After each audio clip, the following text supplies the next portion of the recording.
Today is January 2nd.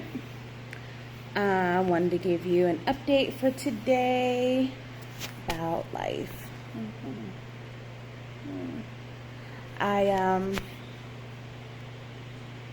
talked to the people over at Autumn Lake Rehab today. They have approved you to come and they have a bed for you. They approved our insurance. The only thing that we're waiting for is for Sinai to actually send over the last 24 hours worth of notes so that they can assign your admission day. So with today being Monday, I'm hoping they can go ahead and get that done tomorrow, so that by Wednesday or Thursday when I get there, you'll already be going to Autumn Lake. So that's number one.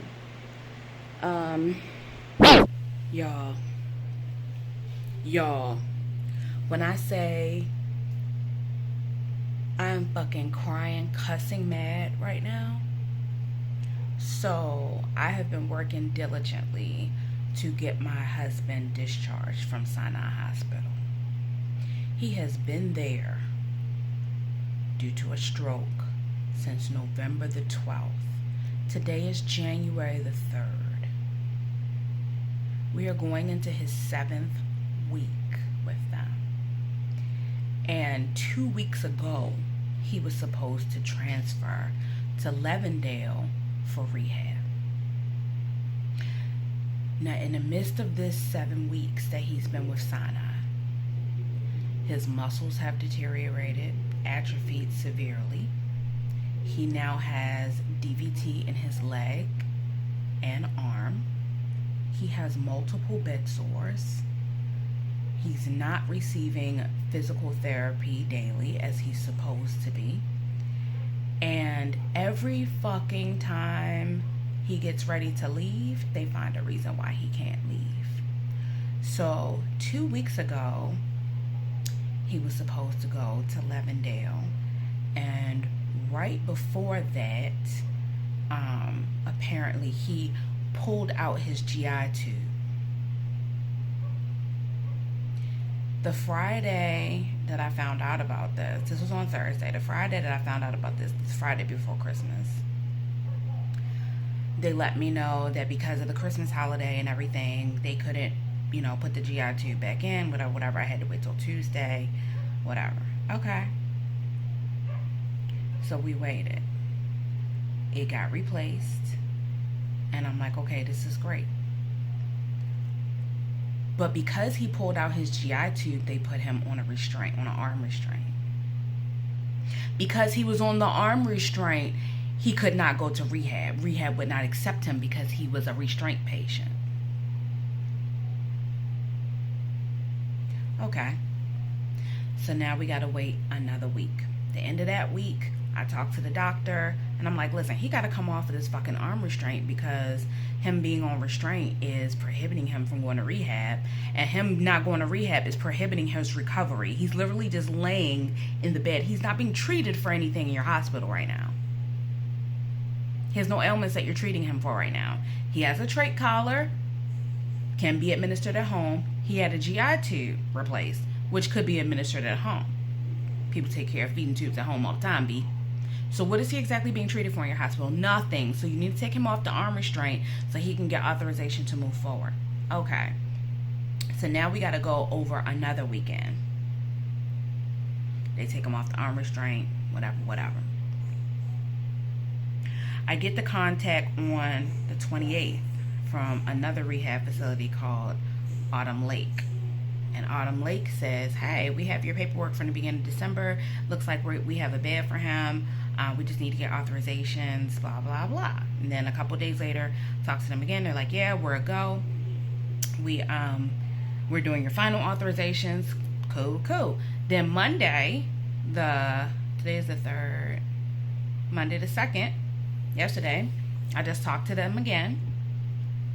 And they're like, yeah, the only thing that we need now is the last 24 hours of OT and PT records from Sinai Hospital so that we can go ahead and set his admission date. Okay, great. I will let them know to do that. So I talked to his attending physician, told her what was needed. She's like, okay, I'll let the care manager team know. Perfect. Today I followed up with the care manager just to make sure, hey, did you receive that information, about what was needed for the transfer over to Autumn Lake? I talked to the doctor yesterday. They said they would relay the info. I just want to make sure that you received it so we can keep this process going, because I fly in this week, and when I fly in, I need to make sure that he's going, to rehab. Oh, okay. Yeah, it looks like are you aware that he pulled out his GI tube? I said, yeah, I know he pulled out his GI tube, several weeks ago, but they replaced it. So now we just need to get the paperwork. She's like, no, they're letting me know that he pulled out his tube this morning. Really? Because he has a hand restraint. He has a whole mitten on his fist to where he can't grasp anything. So how is it that he was able to pull out this tube? In what way would that even be possible, ma'am? Well, ma'am, I understand you're frustrated. I'm just letting you know what they're telling me. I'm letting you know I'm getting my baby out of there. Because one of two things is happening. Either they are medically negligent to the point where he has twice pulled out his GI tube, which the doctor previously told me was covered, because I asked when he was on arm restraint, I said, isn't there something you can do to cover the tube so that it's not accessible to him to pull on? Oh yeah, we have that on there right now. Okay. So if you have that on there right now, he doesn't need to be on arm restraint, correct? Well, I guess, yeah. Okay, thank you. And then he was able to come off an arm restraint. But they also put his hand in a mitten. It looks like a boxing glove. But not a boxing, it looks like a whole mitten because the thumb is not out. But it's big and it's padded. So the only thing he can do is this. So how the hell would he have been able to pull that out? Unless somebody took the glove off and then put it back on. In which case, that's y'all negligence. But what you're not going to do is hold my baby in the hospital a whole nother week and him have to go through a third surgery to replace the GI tube. A third one. We're not doing that. Y'all gonna have to figure something else out. He's not gonna keep going through these surgeries because y'all are fucking negligent. And also, he's not gonna keep not going to rehab because y'all want to hold him an additional week. No. He don't have these weeks.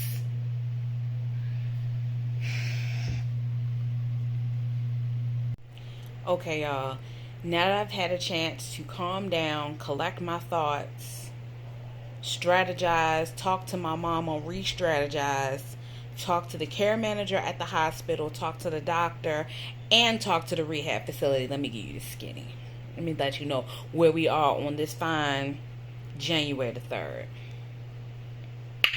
So, first of all, regarding my husband pulling out his peg tube and not having on the mitten that he clearly had on yesterday, because I saw him. His caregiver that I hired was there. She showed him to me. She sent me pictures also, and he had the mitten on. Everything was fine. This morning, however, he didn't have on no mitten, and he pulled out his peg tube. Okay, so the question becomes, how the fuck did he get the mitten off? Now, the mitten is made like a boxing glove, but without the thumb. So it's just round. It goes around the hand. You can't grab nothing. It has padding. All you can do is, that's it. And it's attached around the wrist so that you can't just slide it off. Nothing like that. It is a low level restraint. Okay. I'm talking to the doctor about this. And I talked to his nurse about this. Nobody knows how he got it off. I said, so this to me sounds like negligence. Because either the night nurse did not visit him often at night like they're supposed to go in there and turn him every 2 hours. Every 2 hours you're supposed to go in there and turn him. So how did you not notice that he was out of his glove? That's number one. Or it sounds like they took it off and they didn't put it back on. All right. Either way, negligence, right? So because of their negligence, he now has to get a third peg tube operation to put it back in. Now, he just got an operation for this same shit 2 weeks ago. Now he's on his third one. Okay, so clearly your hospital is not set up to handle this situation, so he needs to be discharged. Now, where's he going to get discharged to? Well, as it turns out, because he was on the mitten, he couldn't go to rehab. No way. So as soon as they put the mitten on him early last week, there was no way that he could go to rehab. All right. So, talking to the doctor about this, and I told her that I just talking to the care manager. The care manager let me know that the rehabs won't take, none of the rehabs will take him on a mitten. Okay, fine. I call over to, I talked to the doctor about the whole situation, and the doctor is like, okay, well, can you call the rehab center yourself and just ask them if they can make a special exception, blah, blah, blah. I'm like, okay. I mean, I already talked to your care manager. This is what she said, but I'll call them. So I call over to Autumn Lake, talk to the intake coordinator there, and she's like, yeah, unfortunately, if the patient is on a mitten, no, we cannot take them. We have to wait until they're off the mitten. But here's the thing, they're not going to take him off the mitten because when his mitten comes off, he pulls his tubes. All right, fine. So basically, rehab care is off the table altogether because the same thing happened when he was supposed to go to Levendale. They wouldn't take him because he was on arm restraint. And that didn't change from the arm restraint to the mitten, and now Autumn Lake won't take him with the mitten. Okay. I said, well, that's fine. So I talked to the care manager. I'm like, listen, if he can't go to any type of rehab care because of the goddamn mitten in the state of Maryland or any other state, I don't know, then that means he need to go in-home. He got to do in-home care. And that means I need to come and get him. Okay. So I'm talking to the doctor. Now she's concerned about how he's going to get to where he's going to go. Well, I mean, if it was just, an hour flight or something like that, blah, blah. But I mean, it's such a long distance, and how are you going to do this? And blah. Ma'am, are you his mama? Like, I don't understand. As long as he is medically clear to leave the hospital, I'm not understanding what jurisdiction you have over how he gets home. I don't understand that. I don't even understand why you're sending yourself through the flux like that to even determine what would happen next. Your job is to take care of him while he's in the hospital. Your job is to clear him as to whether or not he seems medically fit to leave, whether or not he can be cared for in a home setting.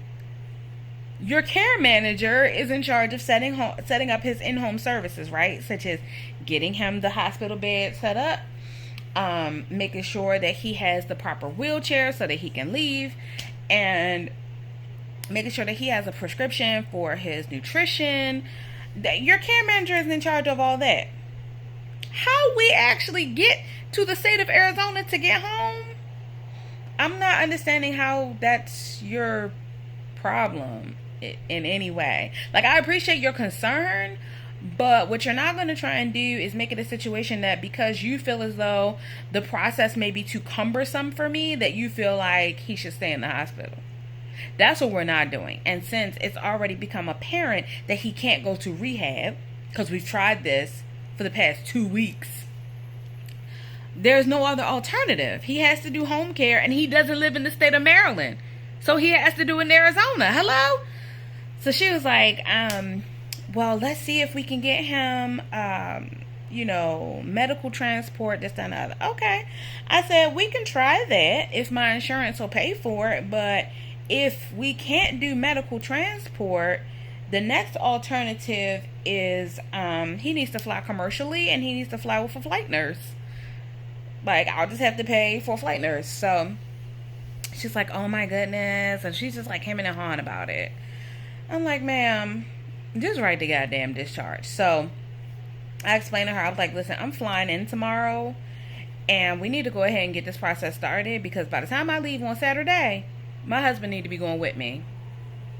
Barring any extracurricular circumstances, he gotta go. He's getting discharged from the hospital, period. Like, you can't just hold him because you don't like how he's being transported, if the transportation isn't going to cause any undue harm to him. And it can't cause any more harm than keeping him in the hospital, allowing him to develop bed sores, and allowing him to develop fucking DVT and blood clots in both his legs and arms. All of which takes place as a result of lack of care, lack of movement, lack of proper moving back and forth in the bed every 2 hours like they're supposed to.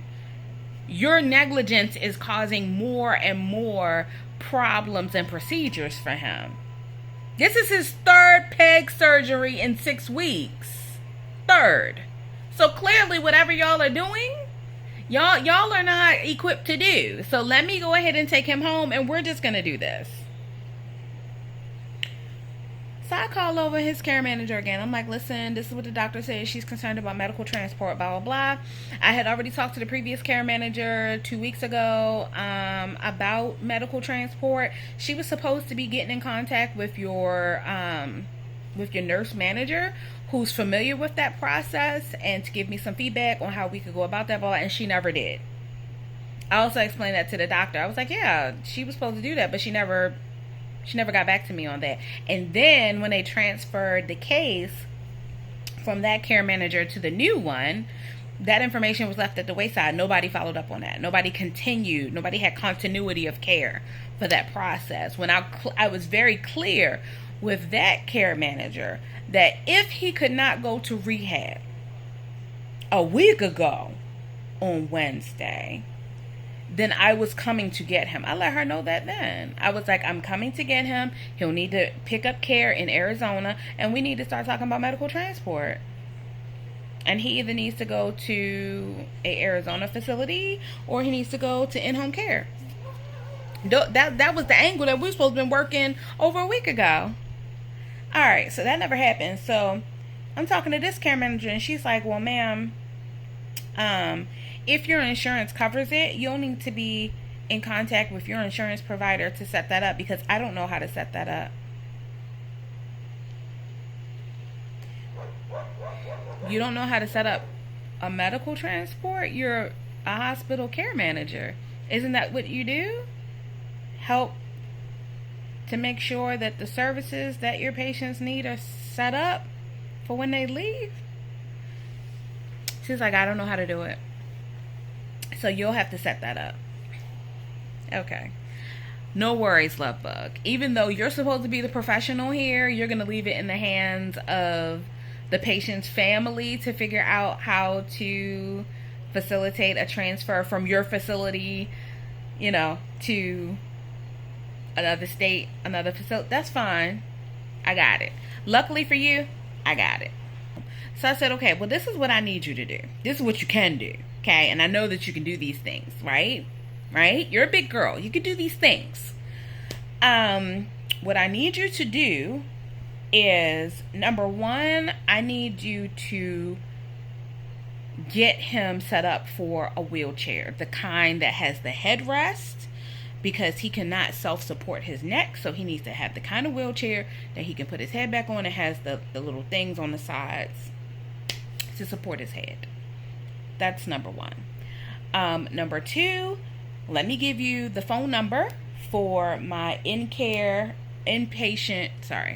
for my in-network provider of home care materials. Because I already talked to my insurance, and this is who's in network. You need to call this number and get him set up for a hospital bed, a Hoyer lift, a shower chair.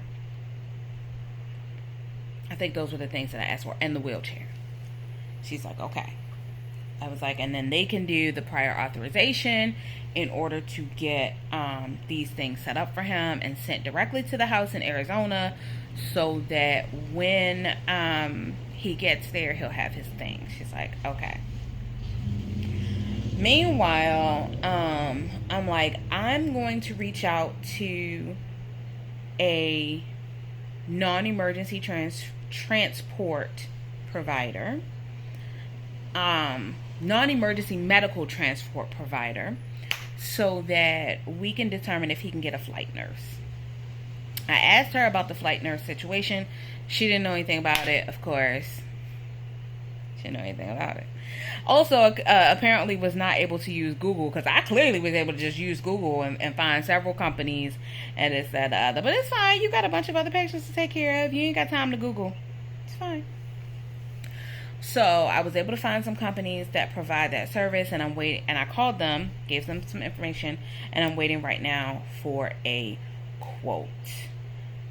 So hopefully I can go ahead and get that set up for him. If it's not an arm and 3 necks, I just need a nurse to fly with him, just in case anything happens with his peg tube, just in case anything happens with his trach, just in case he needs oxygen. Like, I just need a nurse to fly with us. And that's it.